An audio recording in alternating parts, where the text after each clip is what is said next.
বাংলার জমিন থেকে উড়িয়ে দেওয়ার জন্য মাঠে ময়দানে ঝাঁপিয়ে পড়েছেন তাহেরী সাহেব। ইনি একজন নায়েবে রাসূল। কথা বলেন, ইনি একজন কি? ইনি একজন নায়েবে রাসূল। আমরা আপনাদের কাছে একটা কথা বলতে আসছি, সেটা কি জানেন? হয়তো অনেকে মনে করবেন আমি চট্টগ্রাম থেকে আসছি।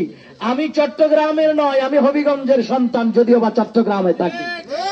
যখন দেখলাম আমার হবিগঞ্জের মাটিতে 4 আসনে এই দেশের লক্ষ কোটি মুসলিম জনতা, সাধারণ মানুষের হৃদয়ের স্পন্দন আল্লামা তাহেরী মানুষের অধিকার আদায়ের জন্য মাঠে নেমেছে, আমিও বাধ্য হয়েছি আপনাদের সাথে কাঁধে কাঁধ মিলিয়ে মোমবাতির আলোটা পৌঁছাই দিতে।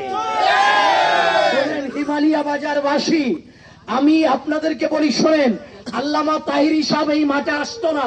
উনি মাঠে আসছে কি জন্য জানেন? যেইভাবে মানবতা, যেইভাবে বৈষম্য আমাদের দেশে হচ্ছে, এখানে আমাদের দেশে আমরা বিভিন্ন তরিকতের থাকতে পারি, বিভিন্ন আকীদার থাকতে পারি, বিভিন্ন দলের থাকতে পারি। যার যেই দল পছন্দ করেন কোনো আপত্তি নাই, যার যে আকীদা করেন কোনো আপত্তি নাই। তবে আমাদের মনে রাখতে হবে আমরা যে মানুষ, সেটা হলো আমাদের শ্রেষ্ঠ পরিচয়, ঠিক কিনা? আমরা মানুষ হিসেবে মানুষের সাথে আমাদের আচরণটা কিরকম হয়, এটাই আমাদের সর্বপ্রথম প্রাধান্য দেওয়া উচিত। আমরা দেখতে পাই আমরা মানুষ হিসেবে আরেকজন মানুষকে যেভাবে তিরস্কার করি, মানুষ হিসেবে আরেকজন মানুষকে যেভাবে আমরা হামলা করি, মানুষ হিসেবে আরেকজনকে যেভাবে নির্বিচারে হত্যা করি, ওই ধরনের বৈষম্য বাংলার জমিন থেকে উড়িয়ে দেওয়ার জন্য মাঠে ময়দানে ঝাঁপিয়ে পড়েছেন আল্লামা পীর মুফতি গিয়াসউদ্দিন আত-তাহেরী। আল্লামা তাহেরী কি শুধু সুন্নিদের প্রার্থী নাকি সমগ্র বাংলার জনগণের প্রার্থী? বলেন। আল্লামা তাহেরী কি শুধু একটা গোত্রের প্রার্থী? না না, আল্লামা তাহেরী সর্বস্তরের এই হবিগঞ্জবাসী, হবিগঞ্জের জনগণের প্রার্থী, ঠিক কিনা? ন্যায়ের পক্ষে কথা শুধু নির্বাচনে এসে বলে নাই, আজ থেকে 22 বছর ধরে মাঠে ময়দানে উনি দ্বীন, ইসলাম, মাযহাব, মিল্লাতের কথা বলে যাচ্ছেন। এই আল্লামা তাহেরী চিন্তা করলেন মাঠে ময়দানে কথা বলার পরেও আলহামদুলিল্লাহ উনি কোনোদিন কোন জাতিকে, কোন গোত্রকে, কোন সম্প্রদায়কে, কোন আকীদার ভাইকে হেয় প্রতিপন্ন করে তিনি কথা বলে নাই। তবে হ্যাঁ, ওনার ঈমান, ওনার আকীদা যেই মুহূর্তে রাসূল পাকের শানে মুস্তাহি হয়, তখন আল্লামা তাহেরীকে বাবা শাহজালালের রূপে দেখা যায়।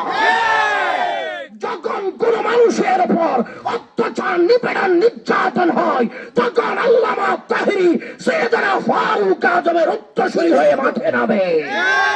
সুতরাং এই তাহেরীকে যদি বিজয় করা হয়, এই দেশের সমস্ত অবহেলিত মানুষের দুর্দশা আল্লাহর পক্ষ থেকে ইনশাআল্লাহ পরিত্রাণ পাবে, দূর হবে, এটা আমরা বিশ্বাস রাখি। বাকি সমস্ত বিষয় ওনার জবানে শুনবেন। কষ্টের বিষয় হলো কি জানেন? একটা বিষয় হলো নির্বাচনের আগে সবাইকে পাওয়া যায়, নির্বাচনের পরে লাঠি চালান দিলেও পাওয়া যায় না। কথা বলেন না, ঠিক কিনা? নির্বাচনের আগে মাথায় টুপি দিয়ে মসজিদে নামাজ পড়েও দেখায়, হ্যান্ডশেক করার পরে আবার টিস্যু দিয়ে মুছে ফেলে। তবে আল্লামা তাহেরী ওই ব্যক্তি নয়। আল্লামা তাহেরী কোটি কোটি মানুষের কাছে জনপ্রিয় হওয়ার পরও রাস্তায় একটা মাসুম বাচ্চা দেখলে যিনি গাড়ি থেকে নেমে বুকে জড়াই ধরে, সেই ইতিহাস আজকে নির্বাচনে আসার সময় নয়, এটা 22 বছরের ইতিহাস। কথা বলেন না, ঠিক কিনা? তাহলে এরকম একজন মানুষকে আমরা বিজয় করার প্রয়োজন আছে না নাই?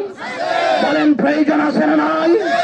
ইনশাআল্লাহ আমরা কোমরে কাপড় বেঁধে মাঠে থাকার জন্য প্রস্তুত আছি তো? ইনশাআল্লাহ সবাই জান দেওয়ার জন্য প্রস্তুত আছি তো? ইসলামের বিরুদ্ধে, সুন্নিয়তের বিরুদ্ধে, মানবতার বিরুদ্ধে যেখানে হুঙ্কার আসবে সেখানে তাহেরীর মুজাহিদেরা মাঠে থাকবে ইনশাআল্লাহ। সবাইকে ধন্যবাদ, মোবারকবাদ জানিয়ে আমার বক্তব্য ইতি টানছি। আসসালামু আলাইকুম ওয়া রাহমাতুল্লাহ।